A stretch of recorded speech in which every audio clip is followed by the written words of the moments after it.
The stars in Sector 12 Gamma did not move. That was the first thing Commander Dale had noticed when he arrived at Station Velian 722 years ago, fresh from the academy, still carrying the particular confidence of a young officer who believed that competence alone could shape the universe. He had stood at the viewport on his first night and watched the stars and waited for something to happen. Nothing had happened. The stars did not move. The sector did not change. The silence held as it had held for a century, as it would hold presumably until the universe itself grew tired of existing. 22 years later, Dale still stood at that same viewport on the first night of every new rotation. Not from wonder anymore, from habit.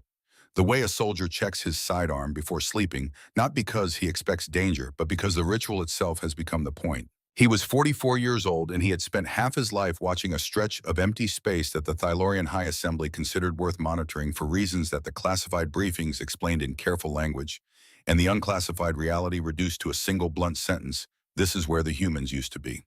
Used to be. Past tense.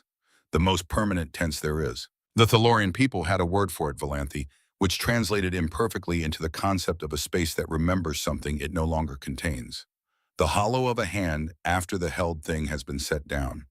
The silence after music stops. Sector 12 Gamma was Valanthi in the most complete sense, 2.3 billion cubic light years of space that had once held human colonies, human ships, human voices transmitting on frequencies that Thylorian analysts had spent years learning to decode. 103 years ago, those voices had stopped. Operation Clean Slate. That was what the history books called it. The final campaign of the Extinction War. The necessary conclusion to a century of escalating human expansion that had threatened the stability of every civilization within reach. The history books used words like resolution and containment and difficult but essential with the confidence of records written by people who were certain they would never be questioned. Dale had believed those history books the way young officers believe things completely, without examination. The way you believe in the solidity of the floor beneath your feet. You don't test it every morning, you simply walk. He walked to his station on the morning that changed everything and poured a cup of the bitter dark liquid the maintenance crew brewed from recycled organic compounds and called with grim humor coffee, a word borrowed from human records because apparently the humans had loved the substance so much that even their enemies had adopted the name. Dell drank his borrowed word coffee and looked at Specialist Nira's workstation, where she was running the morning diagnostics with the focused expression of someone who genuinely enjoyed the process. Nira was 26 years old. She had been assigned to Velian 7-8 months ago, fresh from her technical certification, arriving with the brightness that all new officers brought to disciplinary postings before the posting taught them what it actually was. She still had some of that brightness. Dale had made a private effort not to extinguish it. Status, he said, all systems, nominal commander. She didn't look up. Her fingers moved across the interface with precision. Background radiation within expected parameters. No anomalous signatures detected in Sector 12 Gamma or adjacent zones. A pause. Same as yesterday. Same as yesterday, Dale agreed. He settled into his command station and began reviewing the night's automated reports. 73 pages. Nothing in any of them. He initialed each one with the weary efficiency of a man who has learned to treat paperwork as meditation, not because it clears the mind, but because it fills it completely, leaving no space for larger thoughts.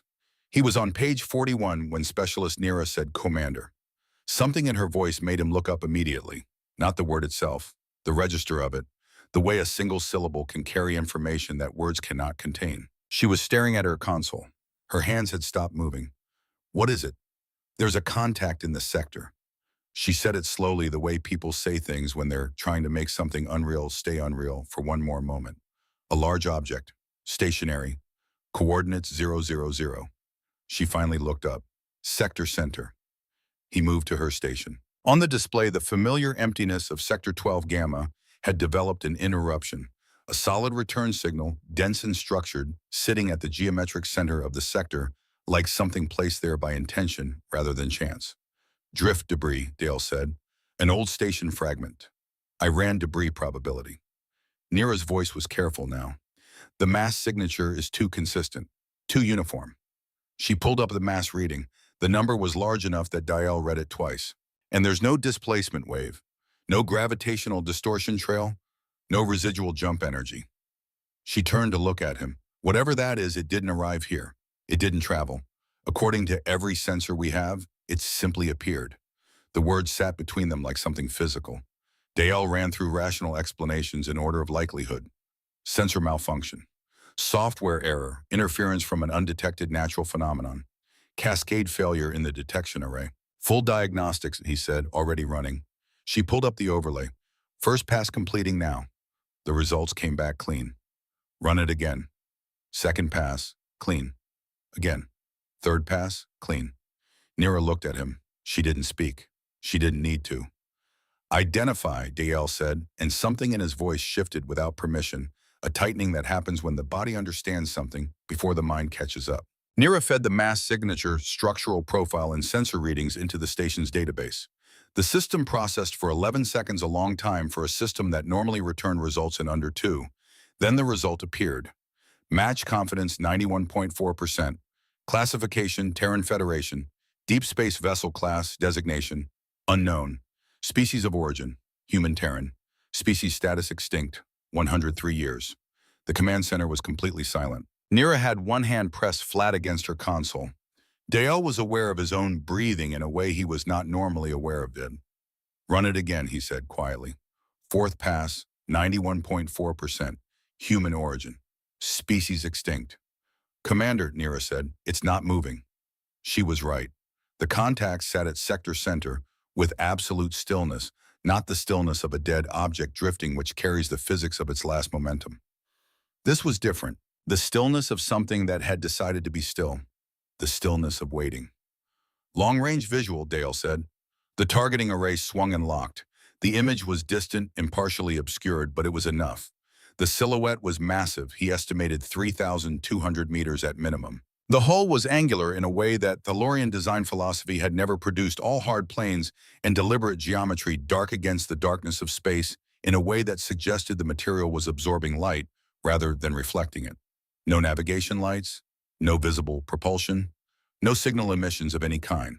A ship that should not exist, built by a species that had been dead for a century. Dale picked up the communication array and kept his voice level in the way that 22 years of practice makes possible.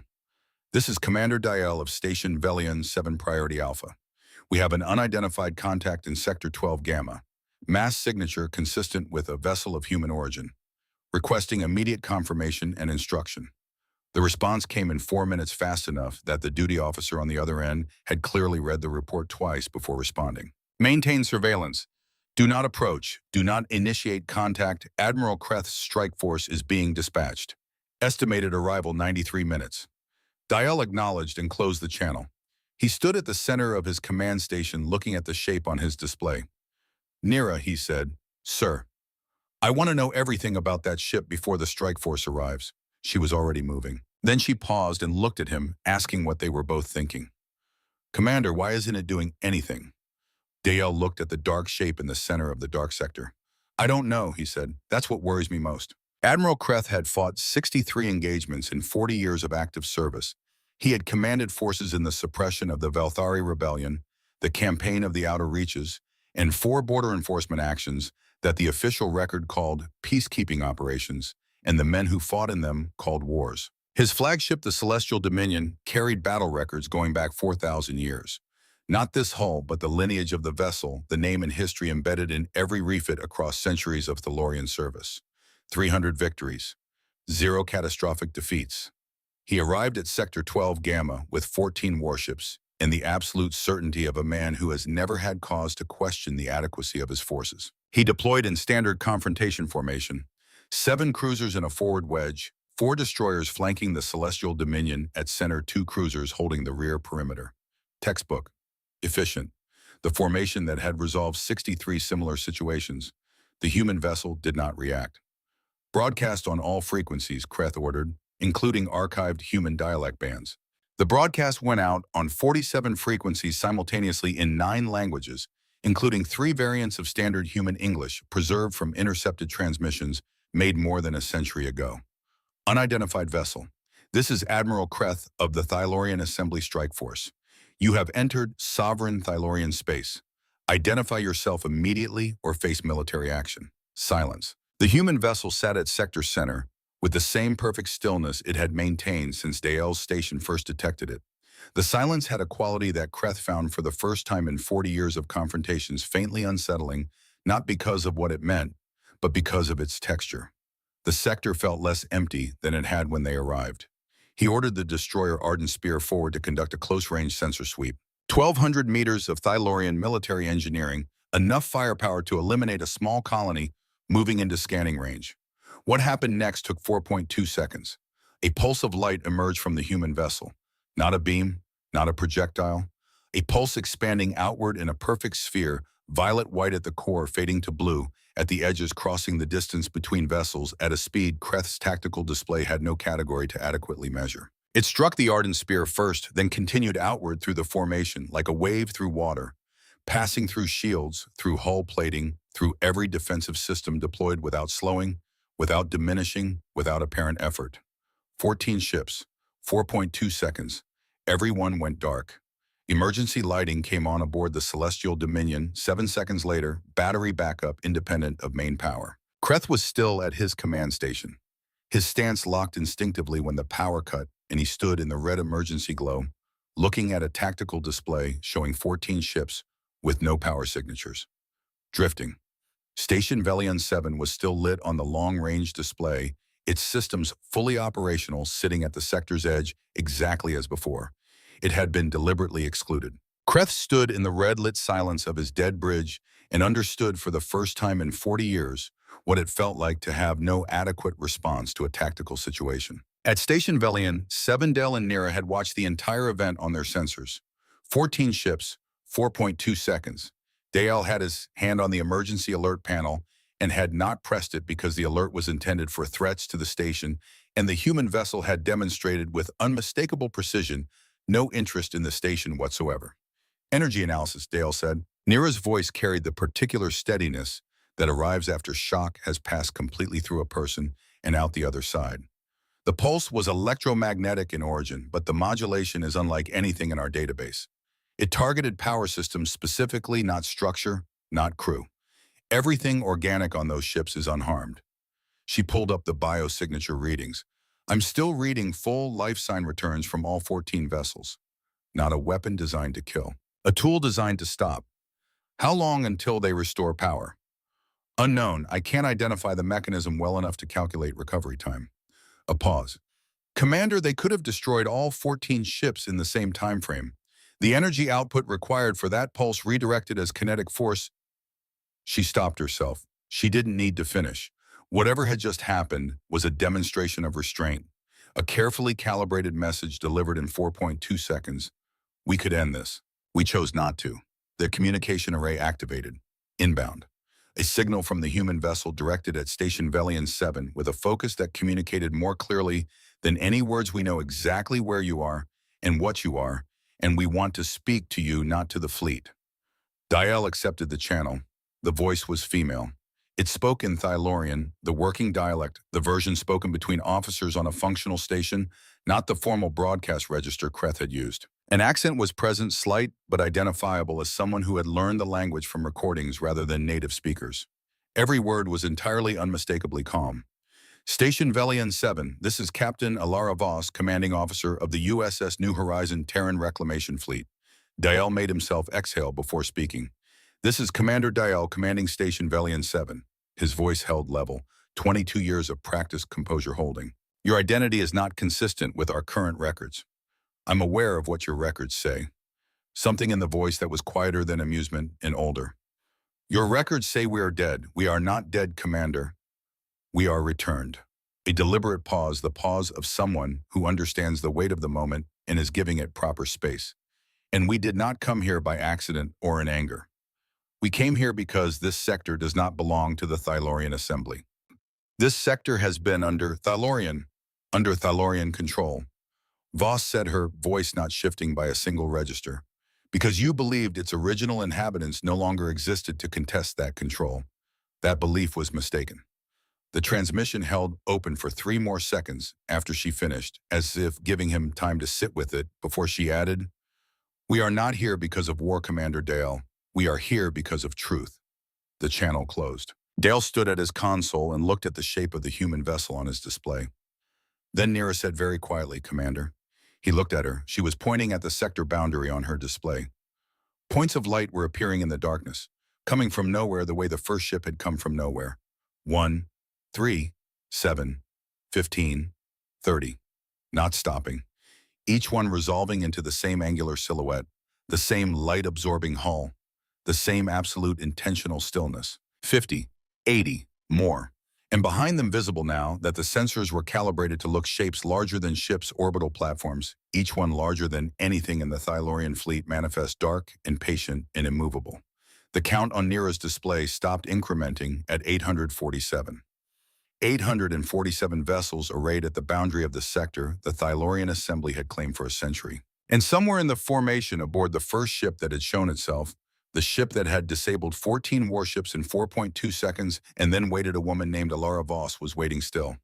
Not impatiently, Dael looked at the dark shape at the center of everything. He understood now what he had been unable to articulate before, the answer to the question that had been living at the back of his mind since the moment the database returned its impossible result. Why isn't it doing anything? Because the most powerful thing in this sector had arrived without announcing itself, waited without impatience, acted without escalation, and then stopped and waited again. Because whoever was aboard that ship had learned in 100 years of darkness something that the Thylorian assembly had apparently forgotten somewhere in 4,000 years of victories. Patience is not weakness. Restraint is not retreat.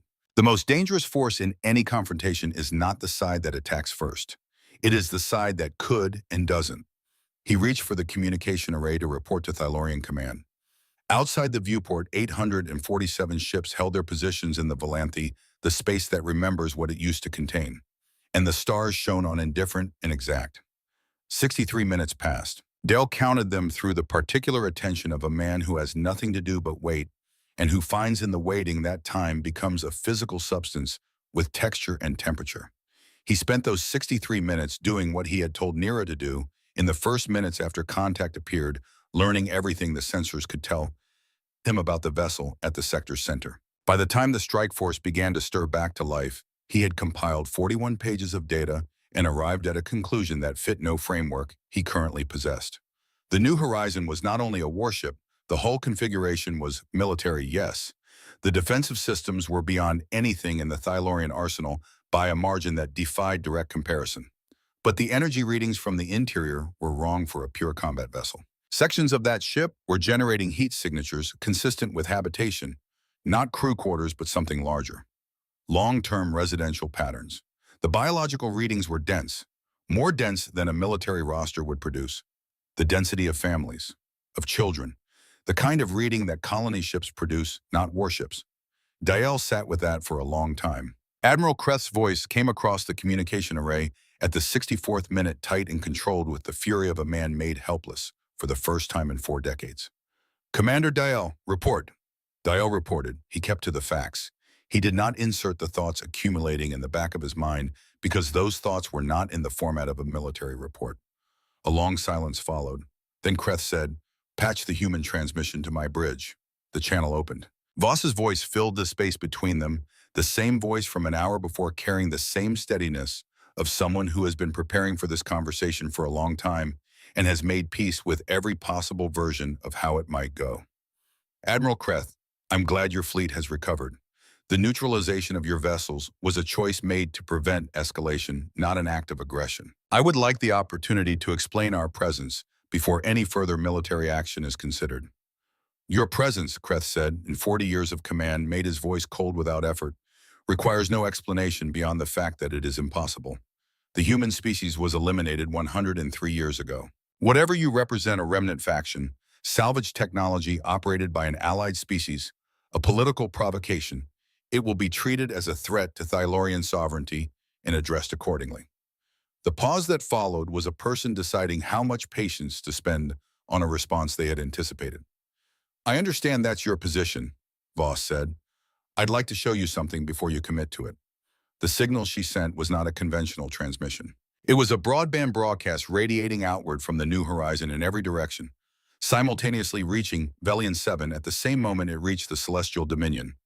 On Dael's display, it resolved into a visual feed that he looked at for a long moment before accepting that he was reading the sensor data correctly. The ships at the sector boundary were moving inward, slowly. Not aggressively. No attack vectors, no weapon signatures, but deliberately, the way a theater audience fills the hall before a performance. 847 vessels of varying configurations, some recognizable as belonging to species, the Thylaurian assembly had absorbed across centuries, others matching no record Dale had. All moving with the coordinated patience of a force that has practiced this moment many times. Behind them, the orbital platforms became fully visible for the first time. The scale was difficult to process. The largest measured approximately the diameter of a small moon. Their energy readings were dense with a kind of continuous biological activity that a monitoring station accumulates data on over years of watching the same patterns repeat. Living structures, habitations, built by people who intended to stay for a very long time. This is the Terran Reclamation Fleet, Voss said. 847 vessels representing 31 species who have found common cause in restoring what was taken from them. The orbital platforms have been home to 2.3 billion people for the past 89 years. Those people were born there. Many have never seen a planet's surface. A beat. They have been patient. The number settled in Dayel's chest like a stone. 2.3 billion people, living in the dark. Hidden in the spaces between star systems, in the gaps the Thalorian monitoring network did not cover. Building something across 3 generations large enough to reshape the balance of everything in this region of space, and doing it in complete silence. You're lying, Kreth said. The flatness of a man who needs something to be a lie. I'm transmitting proof, Voss said. It will take you some time to review it. I'd like to give you that time. What she sent next was documents. Data packages dense with text and timestamps, and the bureaucratic specificity that is very difficult to fabricate trade, manifest diplomatic records, communication logs, the accumulated paper trail of a civilization conducting its administrative businesses across 2 centuries. The first documents were dated 203 years ago. They were unmistakably the records of a treaty. The Coexistence Accords. Dale pulled the documents onto his own display and read in parallel with whatever Kreth was seeing on his bridge. The language was formal, 2 civilizations negotiating carefully and with apparent goodwill the terms of shared existence in a contested region. Sector 12 Gamma was designated in clear and unambiguous terms as a neutral zone. Neither Thylaurian expansion nor human settlement, a buffer held in common trust. The document carried Thylaurian signatures belonging to the Assembly's founding administrative generation. He had never seen this document. He had never seen any reference to it. He had been educated at the Thylaurian Military Academy, where the history of human-Thylaurian relations occupied a substantial portion of the first-year curriculum. The Extinction War had its own course causes campaigns, the strategic necessity of final operations all laid out in thorough, well-sourced detail. There was no coexistence accords in any of it. No neutral zone, no treaty. The footage following the documents was harder to look at. It began with star charts. Overlays showing Thylaurian fleet positions 103 years ago plotted against human colony locations. The fleet positions moved coordinated converging, following the pattern of an operation planned in advance, not a response to an attack. A first strike executed along 17 vectors simultaneously against targets. The overlay identified one by one as civilian population centers, not military bases, not fleet positions, cities, habitats, colony platforms, agricultural installations, medical facilities. The death toll counter in the corner of the footage began at 0 and climbed. It climbed for a long time. It stopped at 13,420,211,000, and some remainder displayed as a precise 6-digit number because whoever compiled this footage had believed with a thoroughness that Dale found devastating that every single one of those lives deserved to be counted exactly. This is Operation Clean Slate, Voss said, and her voice had not changed, still level, still deliberate, carrying no anger that Dale could detect. The operation your government has never acknowledged. The operation your history books do not record. 13,420,000,000 people. Not soldiers. Families. Children who had never held a weapon. Killed in 72 hours while the Thalorian Assembly's diplomatic delegation publicly maintained that the peace remained intact. The sector was completely silent. Fabricated, Kreth said, one word. But the certainty that had characterized every prior statement was no longer the same certainty. It had a different quality, the flatness of a closed door rather than a clear path. You're welcome to identify the fabrication, Voss replied. We've been preserving those records for a century. They're complete. Every frame, every document, every name. Then she said something she had not said before, and she said it without emphasis as a plain statement of fact. We have had 103 years to think about this moment, Admiral. We did not approach it without preparation. Kreth's voice came back after a silence 4 seconds longer than his previous pauses. Commander Dale, return to the flagship immediately. Dale looked at Nira. She held his gaze without flinching, and in her expression he saw the question he was asking himself and no expectation that he would be able to answer it yet. Maintain station, he told her. Log everything. Keep sensors at full resolution on all contacts. He paused at the door. If anything changes, I'll reach you, she said. The shuttle ride to the Celestial Dominion took 11 minutes. Dale spent most of it looking at the new horizon from the outside, for the first time the dark hull catching no light, the geometry unlike anything he had trained to recognize as either threat or ally. It looked like something designed by people who had stopped caring how their ships appeared to others and had focused entirely on what their ships could do. He found Admiral Kreth alone in his private study off the main bridge. In 40 years of command, Kreth had developed a face that revealed very little. The Academy spoke of Kreth's face the way it spoke of certain tactical maneuvers technically accomplished, optimized through repetition, a tool rather than a window. Dale had seen that face in briefing recordings, in command archives, and twice in person, during formal inspections, and it had always been the same. It was not the same now. Still controlled, still professional. But something beneath the control had shifted. The way a door shifts when the latch releases, still the same door, still the same frame, but no longer held in the same position. Kreth held up a data crystal. Small thumb joint size, its casing marked with a color code Dale had never encountered in 22 years of service. Not because he had never seen classified materials, but because this color indicated a classification tier that officially he had never been informed existed. S7. Take this, Kreth said. Read it alone in a private room on this vessel, not on the station. He held Dale's gaze steadily. What's on it has been in the restricted military archives since before either of us was born. I received access when I reached flag rank. I was told it was to remain sealed. A pause. I am choosing to unseal it. Dale took the crystal. Why me? Kreth looked at him for a long moment. Because you have been stationed in Sector 12 Gamma for 22 years. And your instinct when this began was to observe before reporting. Because you asked the right question, why isn't it doing anything, and you kept asking it when everyone else had stopped. Because I need someone who learned history the same way the general population did. Someone who was not indoctrinated from birth in the upper echelons of this institution. He turned to the viewport. And because someone needs to know. Someone who might see another path forward. Dale left. He read the crystal in a borrowed officer's quarters seated at a small desk with the door locked. He read it in absolute silence. It took 40 minutes. The coexistence accords were real. Every document Voss had transmitted matched the originals in the archive, identical text, identical timestamps, identical signatures.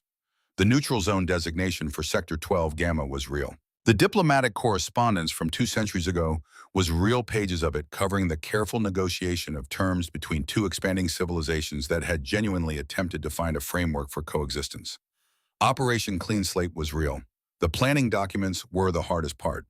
Not the casualty reports, those were numbers, and numbers carry a mercy in their abstraction. That specific detail does not. The planning documents were harder because they were ordinary. Staff meetings, resource allocation memos, logistics chains, the infrastructure of a decision made calmly, professionally, with full understanding of what it would produce by people who had attended the same academy Dale had attended, eaten the same food, believed in the same things. And then he reached the logistics approval chain. The list of signatures was long, 17 names across several pages, each attached to a specific operational sector, each representing an officer who had reviewed the resource requirements for their assigned portion of the operation and authorized the expenditure. The 14th name on the list was a name Dale knew. He had grown up knowing it. It sat on a memorial plaque in the Academy's Hall of Honor beneath a citation using words like distinguished and essential and in service to the Assembly's security. It appeared in the first chapter of 3 different history books in the context of military leadership during a time of necessary difficulty. He had said it out loud as a child with pride. It was his father's name. Dale placed his palm flat on the desk. He made himself breathe. He sat with it, not with the fact of the name in the document, which was specific and containable, but with everything the name implied about the distance between what he had been given and what was true. His father had kept a garden, had made a particular tea every morning that filled the kitchen with a smell Dale associated still with the concept of safety, had spoken about service with a reverence that Dale had internalized completely, carrying it into 22 years of his own service. His father had helped plan the deaths of 13 billion people, had signed the forms, had come home afterward and made the tea and kept the garden, and said nothing for the rest of his life because the history written after made silence not just possible but necessary. Because the history written after had made the garden and the tea and the Hall of Honor plaque achievable. Dale sat at the desk for a long time. Outside the viewport of the borrowed quarters, the sector was filling with ships that should not exist, crewed by people born in darkness because his father and people like his father had made the darkness necessary. And one woman on one of those ships had held a steady voice through all of it, had held it across 103 years of preparation and silence and waiting, and had arrived here and said, "We are not here because of war. We are here because of truth." He returned the crystal to Kreth. He said nothing. Kreth looked at his face and nodded once, and that was enough. A private channel opened from the New Horizon to Station Velian 7, and Nira relayed it to the Celestial Dominion. Voss's voice, "Commander Dell, I'd like to speak with you privately if that's acceptable." He took the channel in a side room off the bridge. The conversation that followed began not with politics or history, but with something much smaller. "How are you doing?" Voss asked. He was surprised enough to answer honestly. "I'm not certain I have a framework for how I'm doing." That's a reasonable response to today. And there was something in her voice that was for the first time genuinely warm. Not performed, not calculated. The warmth of recognition, one person acknowledging another's reality without reducing it. "I want to ask you something, and I want to be honest about why I'm asking." "Go ahead." "We've been watching this sector for 6 years before we chose to show ourselves. We have detailed intelligence on the Thylorian military structure in this region, assessments of every flag officer within range." A pause. "Admiral Kreth is a capable commander, and by all evidence, a man of genuine personal integrity. But the people he answers to are not interested in what we have to show them. The High Assembly has spent a century building historical justification for Operation Clean Slate. Dismantling that justification means dismantling the legitimacy of everything built on top of it. There are people in that structure who will not allow this conversation to succeed because success means accountability." "The danger isn't Kreth," Dale said. "The danger is never the person in front of you," Voss said. "It's the person who isn't in the room." A brief silence. Then, "I should tell you I'm having a parallel version of this conversation on my own side. My Deputy Commander Reeve lost his entire family in the first 48 hours of Operation Clean Slate. He has been a committed and capable officer for 30 years. He is also carrying something I cannot ask him to put down, and he believes that every hour spent attempting negotiation is an hour that gives the Assembly time to reinforce its positions." She paused. "He has been arguing for a preemptive strike. I have 48 hours before that argument becomes a formal command challenge. 103 years of surviving, building, waiting, and the fracture was not between the humans and the Thylorians. It was inside both of them simultaneously. The people who wanted to build something new, and the people who needed first to destroy something old." Before Voss could continue, the sector erupted. The weapons discharge was unmistakable on Doale's relay display. Thylorian configuration originating not from the Celestial Dominion or any vessel in Kreth's formation, but from a single destroyer that had in the past 3 minutes quietly repositioned itself 30 degrees off the main formation. The resolute Colonel Vorn's vessel, assigned as a secondary tactical asset, now occupying what Dael recognized instantly as a firing position. The discharge was a full-power directed energy salvo designed to cut through capital ship plating. It crossed the distance to the New Horizon in under a second. It did not reach the New Horizon. In 0.8 seconds, faster than Dael's display could resolve, as continuous motion, a containment field appeared around the incoming salvo from no visible source or emitter. The energy hung there for precisely long enough to make the point, and then it dissipated. Not reflected, not absorbed, simply ended. On the open channel, Dale heard Commander Reeves' voice for the first time. "There it is, Captain. Same as it's always been. First opportunity." "Stand down, Commander Reeve," Voss, exactly as she had been throughout. Not louder, not harder. Carrying nothing that sounded like anger. Though Dael understood now that a person capable of producing that quality of calm under these circumstances was not a person without emotion, was a person who had decided long ago and finally that emotion would not make decisions for him. A silence. The silence of a man on the other end of a command standing very still. "Stand down," she said again. "Quiet. Absolute. Colonel Vorn's action does not represent the Thylorian fleet. It represents Colonel Vorn, and it has been noted. Another silence. Then Reeves said in a voice carrying something that cost him to contain, "Yes, Captain." The channel returned to its prior state. On the Celestial Dominion, Kreth had already ordered Vorn's arrest. His voice relayed to Diel carried something that was not quite the tone Diel had heard from him before the data crystal. Not certainty, not its opposite. Voss's voice returns to the private channel. To answer your question from before, Commander, what I need from you is simple. A pause. Keep watching, keep thinking, keep asking the questions you've been asking since this morning. Then you're going to need that habit after today. The channel closed. Kreth's transmission came in moments later, his voice flat. I will not negotiate with a display of force. Voss accepted this without hesitation. I understand, Admiral. We've been waiting for 103 years. A few more hours won't change anything fundamental. She said it without irony, without edge, with the simple patience of someone who means it completely. The channel closed. Dael stood on the bridge of the Celestial Dominion and looked at Admiral Kreth.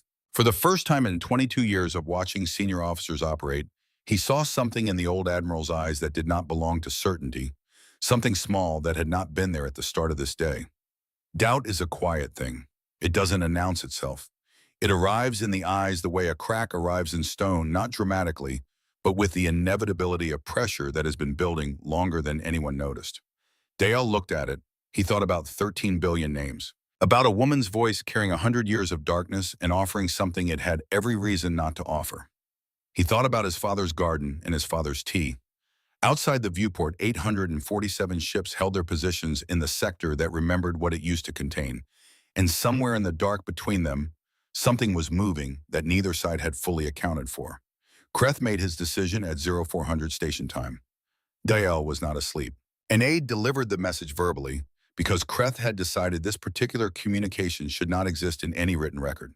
The Admiral was going to the New Horizon, alone, without weapons, without escort, without the formal protocols that govern contact between opposing officers, because those protocols required informing the High Assembly in advance, and informing the High Assembly in advance would produce orders he had decided he was no longer willing to follow. Dael was to hold the Celestial Dominion and the strike force in position using his own judgment as needed, and he was to take the data crystal not to read again, but to hold with the understanding that it constituted authorization to release its contents to every Thylorian colony world within transmission range if Kreth did not return within 8 hours. The aide relayed Kreth's final words verbatim. I have spent 40 years being certain of things that were not true. Certainty, in my experience, has a cost that compounds. Dael accepted the crystal and went to the bridge. The diplomatic shuttle was small and unarmed by design, its exterior markings identifying it as non-combat in every convention both species had agreed upon in the century before either of them had any conventions left. Kreth flew it himself. Dael watched the departure on the bridge display, the small vessel crossing the dark space between formations, growing smaller until it was indistinguishable from the starfield, then indistinguishable from nothing at all. No one on the bridge spoke. On the New Horizon, in a room that Dael had not yet seen, built into the ship's original plans before the fleet had ever moved, before the 6 years of watching and the century of preparation had taken their specific shape, Admiral Kreth of the Thylorian Assembly stood alone. The room was not large. It did not need to be. Its dimensions were approximately 15 meters in each direction, its walls made of a dark material that absorbed light the same way the ship's hull absorbed light. Every centimeter of every surface was covered in text so small that a person standing at the room's center could not read individual words, could only see from that distance that there was text, that the text covered everything, that the text was in its totality the entirety of what the walls contained.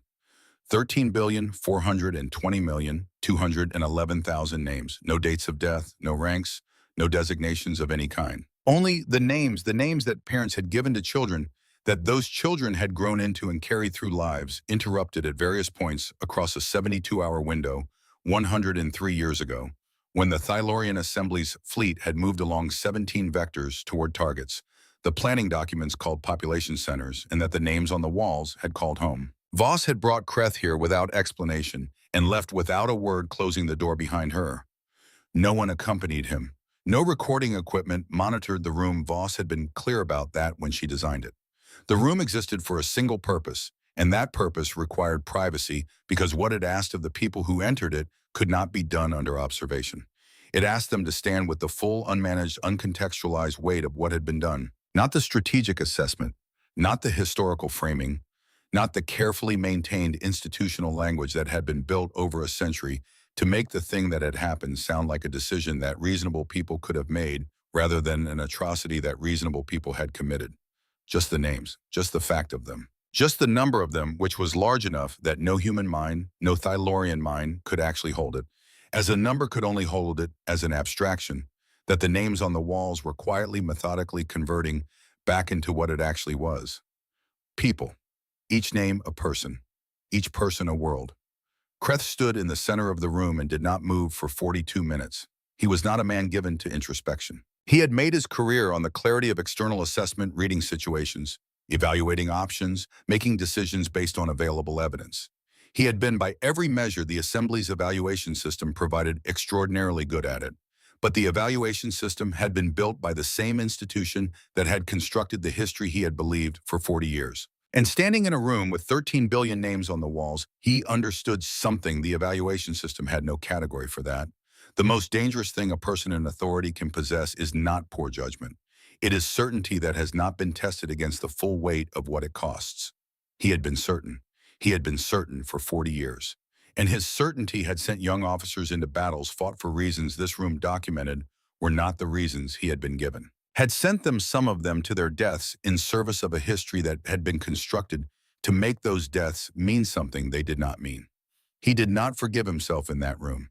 He understood standing there that forgiveness was not the right framework, that the scope of what had happened exceeded what any individual act of contrition could address. He understood only that he was going to walk out and do the next necessary thing, and then the thing after that, and that whatever remained of his life was going to be spent in service of a truth rather than a system. Not because it would fix what had been done, because it was the only thing that remained to do that was worth doing. When he walked out, Voss was waiting in the corridor. She looked at him with the expression of someone who has shown this room to people before and knows what they look like when they come out of it. She did not say anything. He did not say anything. They walked to the diplomatic transport together. Dale was at the docking bay of the Celestial Dominion when the hatches opened. Kreth emerged first, same posture, same bearing, 40 years of command still sitting in the set of his shoulders. But something behind his eyes had been rearranged. Not broken, rearranged. The way a room looks after the furniture has been moved, each piece unchanged. The room fundamentally different. Behind him came Alara Voss. She was taller than Dale had constructed from her voice. His mind had built something more contained, and the reality was a woman of considerable height, with short dark hair going silver at the temples, wearing a uniform of deep green with silver insignia he did not recognize. She was in her mid-50s and wore her age the way people wear things they have chosen rather than things that have accumulated. Her face was not remarkable in its features, but remarkable in its expression, the expression of someone for whom steadiness had long since become the actual architecture of the face rather than something performed over it. Her eyes found Dale, assessment without hostility, the look of someone completing a picture that had previously existed only in data. "Commander Dale," she said in Thylorian.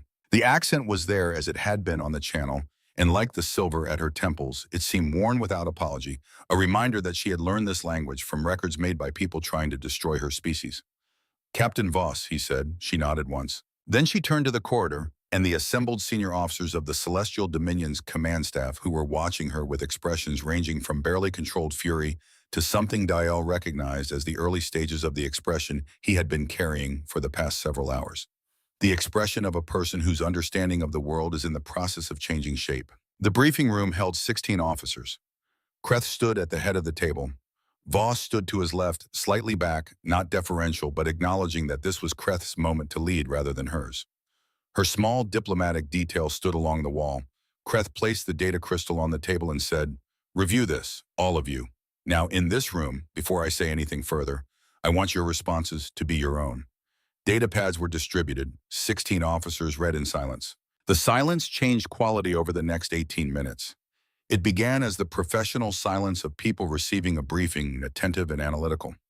It moved through something more uncertain, people encountering information that does not fit their available categories.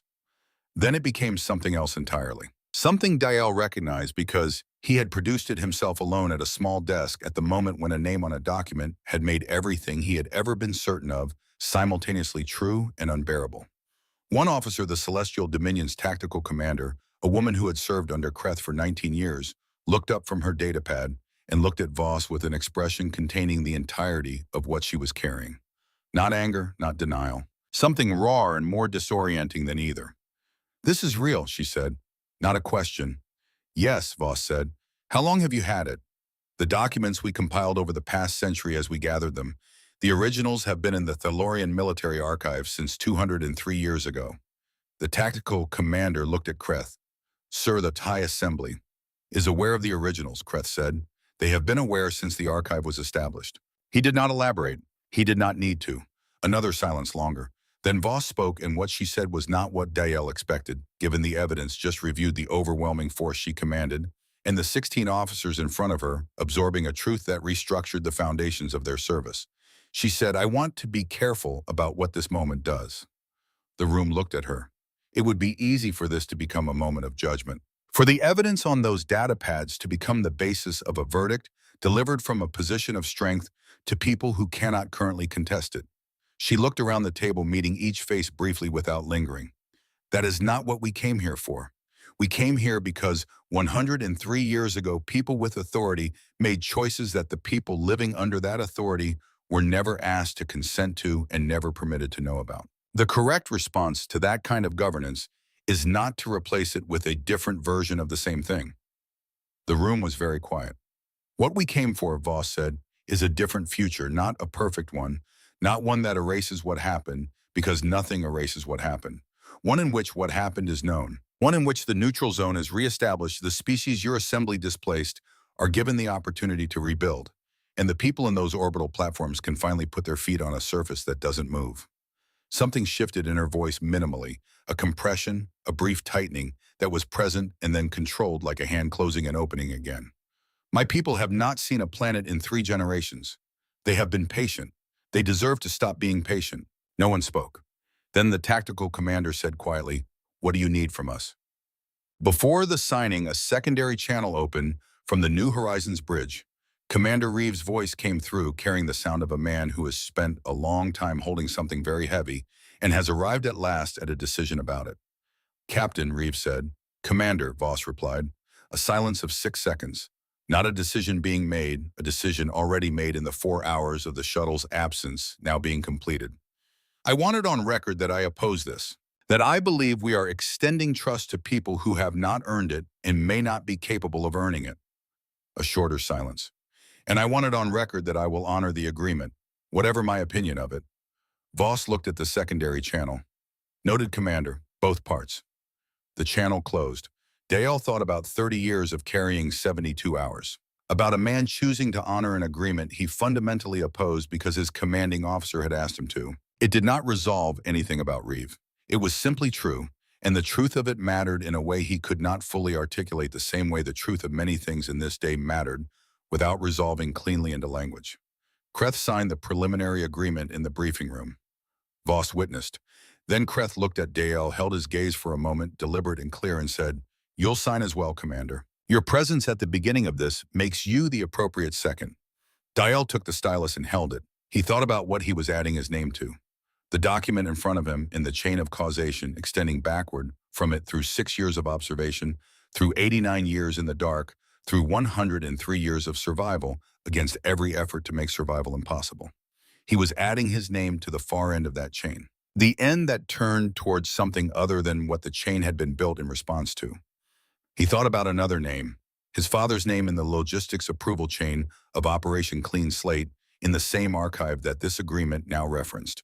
His father, who had made the tea and kept the garden and said nothing for the rest of his life because the history written after had made silence not just possible but comfortable. "I will not keep that silence," he signed. The preliminary agreement established 3 things. First, withdrawal of Thalorian military forces from the neutral zone territories designated in the coexistence accords. The same territories, same boundaries, same legal standing, reactivated after 203 years. Second, a joint communications protocol between the Terran Reclamation Fleet and the Thalorian military command structure in the sector, bypassing the High Assembly until formal diplomatic recognition could be negotiated. Third, Voss's sole non-negotiable requirement: transmission of the full S7 archive contents to every Thylorian colony world within range within 48 hours. Not territory, not reparations, not military concession. The truth, transmitted without interference. To every Thylorian citizen who lived under the governance whose foundations it documented. Kreth had agreed to it without hesitation. The transmission went out at 1100 station time.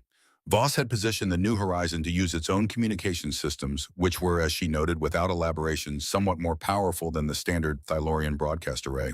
The signal carried this S7 archive, and the preliminary agreement and recorded statements from both Kreth and Voss speaking separately, speaking honestly, saying the things that people say when they have decided to stop managing information and start providing it, and it went out across 40 light-years of Thylorian space simultaneously.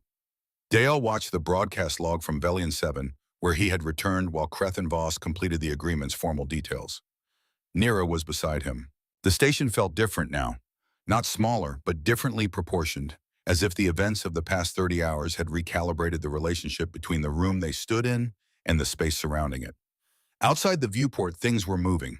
Human vessels were beginning the slow process of repositioning, not aggressively, not tactically, but with the deliberate motion of an arrangement being redesigned.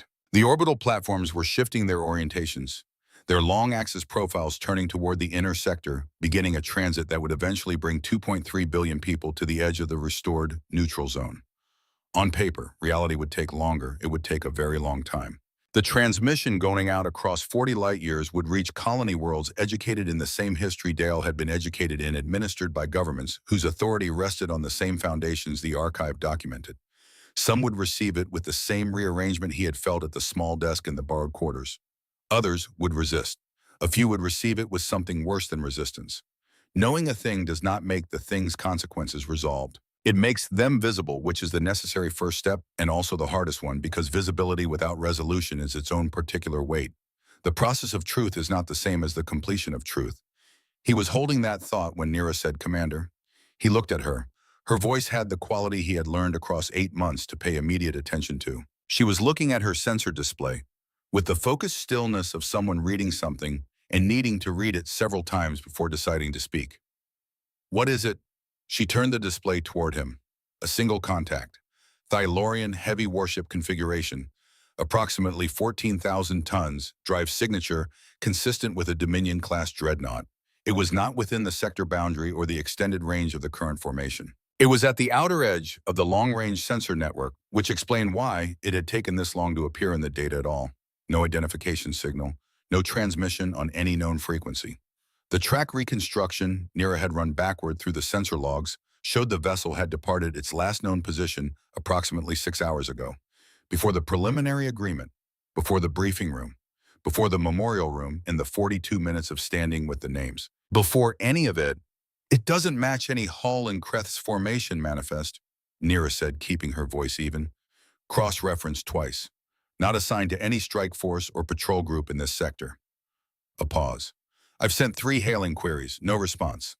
Dael looked at the track reconstruction. The departure vector was away from the engagement zone, not toward any known Thylorian installation, not toward any system in the neutral zone, not toward anything his charts identified as a destination.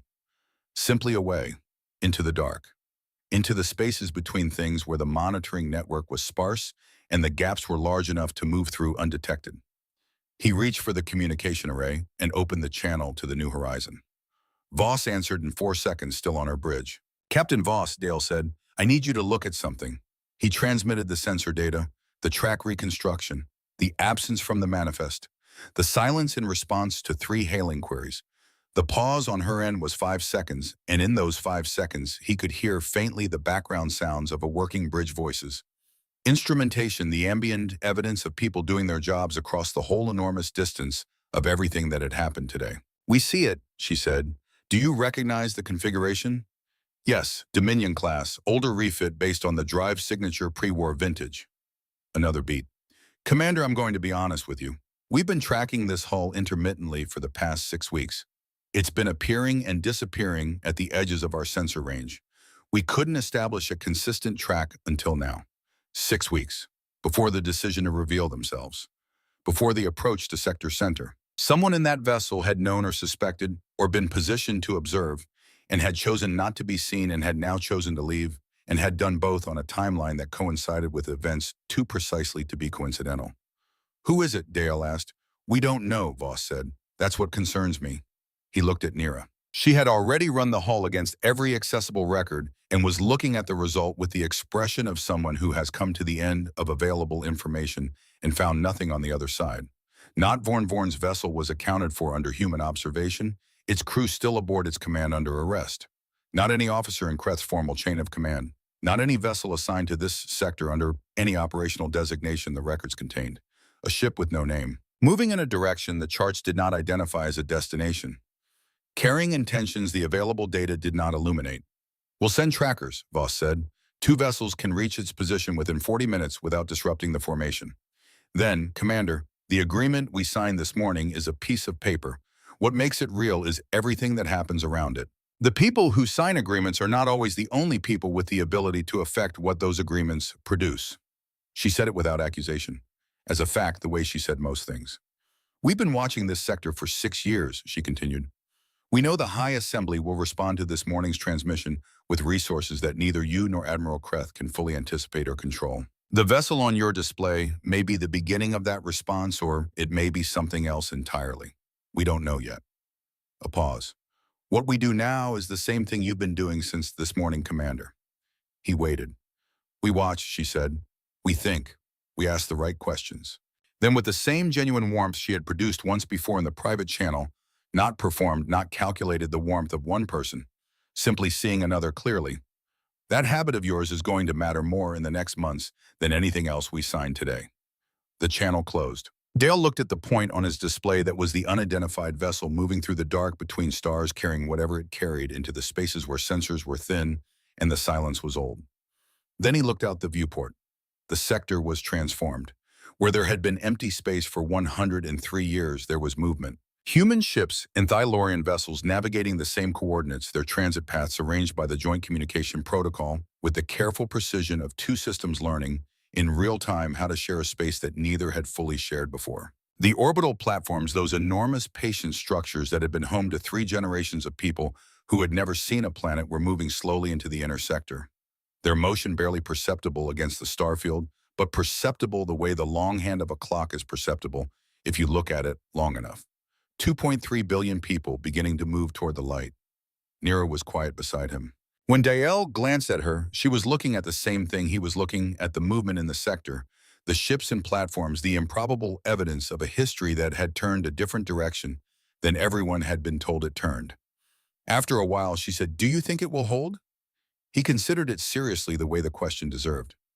It was large enough that the answer required a moment to assemble itself. He thought about what it would take, what it had already taken across a century of people deciding every morning to continue building something they would not live to see completed. He thought about the woman on the ship at the sector's center who had held a steady voice across all of it and arrived here and offered something it had every reason not to offer. He thought about Kreth in the memorial room, standing for 42 minutes with 13 billion names coming out, changed in the only way that matters. Not absolved, not forgiven, but committed. Oriented differently. Pointed toward the thing that remains to do, rather than away from the thing that cannot be undone.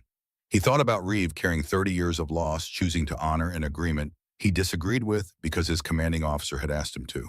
He thought about his own father's name in a document in an archive, and about the document he had just signed, and about the distance between those two pieces of paper, and about what it meant that both of them carried a name from the same family.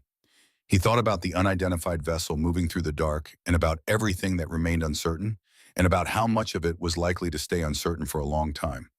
"I think it has a chance," he said. "I think that's the most honest answer I can give." Nira was quiet for a moment longer. "It's enough," she said finally. "For today, it's enough."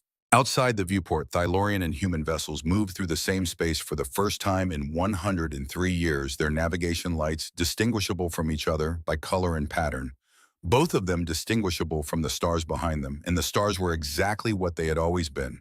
Ancient and enormous and entirely indifferent to the business of the species moving through the dark between them, which was, Dale thought, the right way for stars to be. The transmission continued outward at the speed of light, carrying its contents toward worlds that did not yet know they were about to receive it, toward people who would read it and be rearranged by it, who would carry the weight of it into futures that no one standing in this sector today could fully see the shape of.